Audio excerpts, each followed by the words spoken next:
Is design finally Apple's priority again? Want the latest Apple news, leaks and rumours? Subscribe and ring the bell. When Jony Ive finally left Apple after sitting around seemingly doing nothing for several years, it was a worrying time.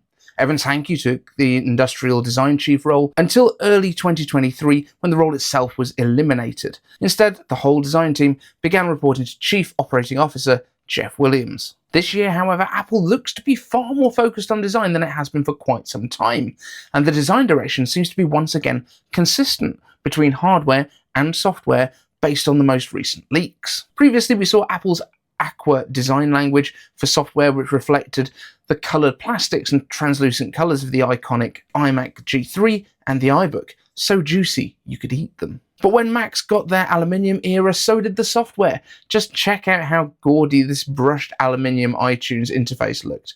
It was consistent, if, in retrospect, horrible. They can't all be winners. But now things might be a little bit more subtle, and I'm here for it. So subtle that I don't think it's been mentioned yet. Introducing the iPhone Air. Look at that thing. Pretty different looking. And take note, as we'll be coming back to some of these design cues in a minute. Now, setting aside how horrible Apple is at naming things these days, having seen the super slim iPad Pro redesign, this is the all-new, impossibly thin, incredibly powerful iPad Pro. Of course, a skinny iPhone would be the iPhone Air, because Air means thin and light, like with the AirPods. No, wait, for them, Air means wireless, and pod means music, just like iPod or HomePod. But in iPads, Air means, for some reason, mid-range. Or with MacBooks, it means cheap. And with the iPhone, E means cheap, or economical, I assume. So would we get a MacBook E sometime and turn the iPad into an iPad E so that things line up again as they should? Probably not. Will Apple's next Apple Watch SE actually be called the Apple Watch 11e? I mean, maybe, but who knows at this point. Anyway, we were talking about cool, consistent design, not terrible names. iOS 19, of course, seems to be very design-focused from what we've seen so far, as Apple's designers scramble to shave down the edges of app icons to distract us from the panic in the background, where all the engineers are trying to finish the stuff that they announced last year, like Apple Intelligence, and making Siri a little bit more, let's say, useful. Saying less useless seems like a much kinder way of saying it, and it's just as accurate. But if everything has a cool new look this summer, that's going to set TikTok on fire. Sam Cole is going to be delighted. And that's absolutely not a bad thing. Fresh will be nice. And sure, we do still have some hangovers of the aggressive changes brought in with iOS 7 when Sir Jony Ive had been in total control over both the hardware and the software. And that was, of course, thanks to Scott Forstall's Apple Maps accelerated exit. Now try saying that 5 times fast, and let me know how you did in the comments. These design changes also appeared in Jon Prosser's iOS 19 camera apps leak from even earlier, before the most recent iOS 19 stuff that showed the much more curved elements with softer, more open radiuses along the lines of what we see in Vision OS. And if you want to see this design language on your own iPhone, try Apple's latest apps, Apple Sports and Apple Invites. Both have these rounder, more pill-shaped elements for buttons, titles and menus. Now, what does that shape remind you of? Please tell me you've been paying attention. That's right, it's callback time. The new iPhone Air design that uses the same shape for its camera capsule. Now, it's as if these designers have been allowed to finally work together. And I say finally because in general, the software teams and the hardware engineers have historically been pretty siloed within Apple, probably as a way to avoid leaks, as everyone only knows their own part of the puzzle that they're working on. So, of course, in the past, when we had iOS 7, our hero Jony Ive was, of course, the link between both sides. He was overseeing everything and would be able to steer the teams to create complementary designs without either of them actually seeing the other's work. But of course, after Jony left the company, Hankey led hardware and Alan Dye was responsible for the software's visual design direction, which may explain some of the fractures that we've been seeing in the past. Now, with all of the team reporting to a single point, Jeff Williams, perhaps we're going to see some more communication between the Aluminium carpenters and the Photoshop kids.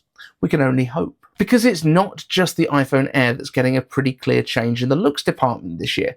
The Pro iPhones will also get a full width bump, giving a more unified feel to the range. And what is that wider bump for? Well, my guess is, and I'm not the first to say this, I don't think, it's not just an aesthetic choice, but to use the tetraprism technology that allows longer lenses, which have already appeared in the Pro iPhones in the past. But given the slim profile of the iPhone Air, that could be vital to having decent camera performance, and even more as the Air has just one lens on the back. So perhaps Apple will either have moving lens elements inside that will give different effective lengths for the lenses to fit with what we have in the other phones, or somehow split the light between multiple sensors using prisms so that it has the same effect as multiple cameras in the other phones.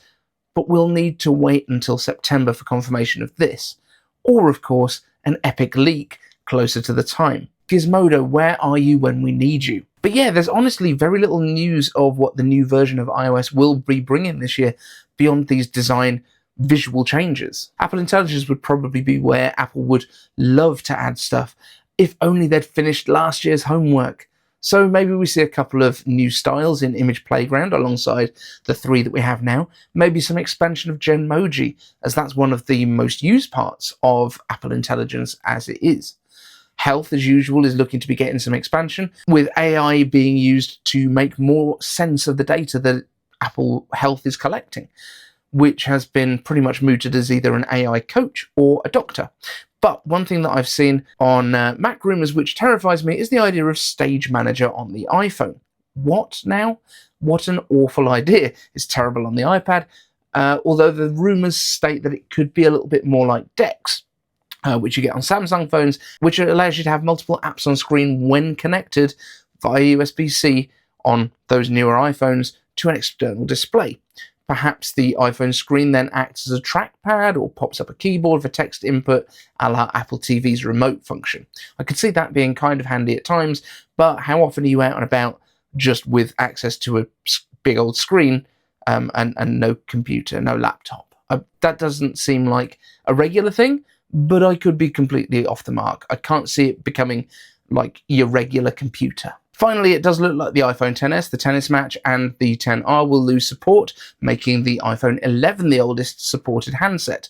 However, they are perfectly serviceable handsets, and let's be honest, anyone still using those is probably not chasing the latest and greatest features. They'll still get security updates, and that seems completely fair for a phone that is that old. 2018? 2018. It's old. Let me know in the comments what you're most excited for in iOS 19, and I'll see you and my extremely eloquent patrons in the next one. And this guy, which you might have noticed looking at you in the background, is my Alexa-powered servo skull, and you can find out a lot more about how I built him over on my other channel, iCaveDave. There's a link up there.